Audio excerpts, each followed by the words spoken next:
जिसमें कहा गया है कि सनातन जो है वह कुष्ठ रोग और HIV की तरह है। सनातन धर्म और करोड़ों हिंदुओं की भावना को ठेस पहुंचाने के उद्देश्य से इस तरह का बयानबाजी करके एक बार फिर से हिंदू पर टीका टिप्पणी करने के आरोप मामले में और फिर एक बार सुधीर ओझा जो मुजफ्फरपुर के अधिवक्ता है, इन्होंने फिर से एक बार 2 लोगों पर परिवाद दायर करा है।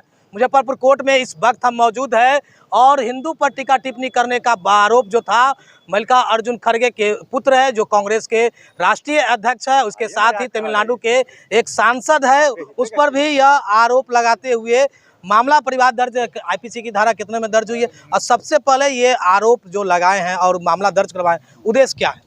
देखिए, अभी हमने ए राजा जो कि तमिलनाडु के सांसद है द्रमुक का, और उसके बाद प्रियांक मल्लिकार्जुन खड़गे जो कांग्रेस के राष्ट्रीय अध्यक्ष के पुत्र हैं और कर्नाटक के मंत्री, इन लोगों के द्वारा एक बयान दिया गया है जिसमें कहा गया है कि सनातन जो है वह कुष्ठ रोग और HIV की तरह है, उसे ख़त्म करना चाहिए। और खड़गे साहब का बयान आया कि जो स्टालिन ने जो बयान दिया था सनातन के ऊपर, उसको समर्थन करते हुए समाप्त करने की बात कहा है। तो एक साजिशन इन लोगों के द्वारा सनातन धर्म और करोड़ों हिंदुओं की भावना को ठेस पहुंचाने के उद्देश्य से इस तरह का बयानबाजी करके और देश में वैमनस्यता और विद्वेष फैलाने का कार्य किया है। उसी को लेकर के IPC की धारा 500, 504 के साथ साथ 295, 295A, 153, 153A, 120B के तहत माननीय CGM मुजफ्फरपुर की अदालत में हमने एक आपराधिक मुकदमा दर्ज कराया है।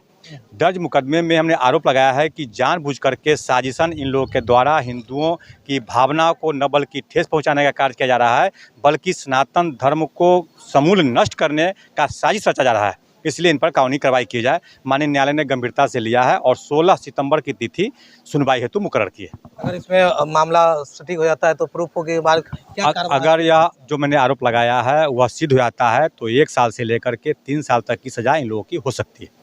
इस मामले में पहले भी परिवाद दायर करवा चुके हैं जी। इस मामले में हमने पूर्व में भी जो कि तमिलनाडु के मुख्यमंत्री है, उनके लड़का दयानिधि है, उनके विरुद्ध यह सनातन के विरुद्ध बयान देने को लेकर के एक मामला दर्ज कराया था, जिसकी सुनवाई 14 सितंबर को होनी है।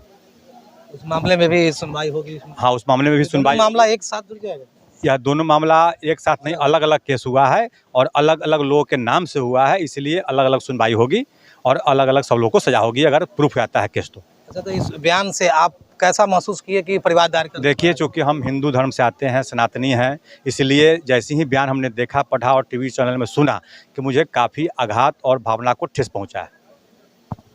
तो हमारे साथ बातचीत कर रहे थे हिंदू पर टीका टिप्पणी के आरोप में पहले ही 2 लोगों पर, यानी कि तमिलनाडु के मुख्यमंत्री और उनके बेटे पर मामला दर्ज करवाया गया था मुजफ्फरपुर CGM कोर्ट में, लेकिन अब फिर 2 लोगों पर मामला दर्ज कराया गया है। मामले की पूरी जानकारी अधिवक्ता सुधीर ओझा जो परिवादी है, उन्होंने देते हुए क्या कुछ कहा, आखिर किस तरह से हिंदू यानी कि सनातन धर्म पर ठेस इनको लगा, और यह चैनलों के माध्यम से, अखबारों के माध्यम से जब ये बातें सुनी तो इसमें आहत होकर के यह मामला दर्ज कराया गया। देखते रहे, आगे भी इस तरह की खबरें दिखाएंगे।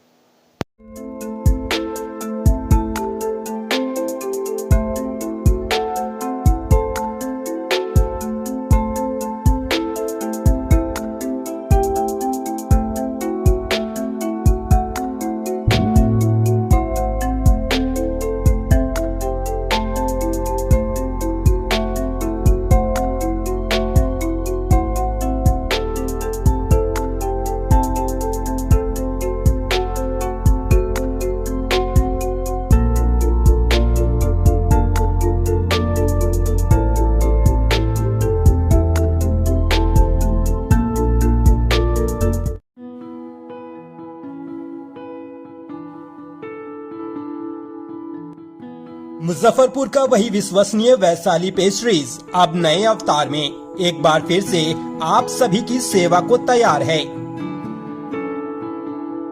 यहाँ मिलेगा आपको मिठाई, cake, snacks, pastry, birthday items की विशाल रेंज। हमारा पता है दाऊदी मार्केट, मोती झील, मुजफ्फरपुर।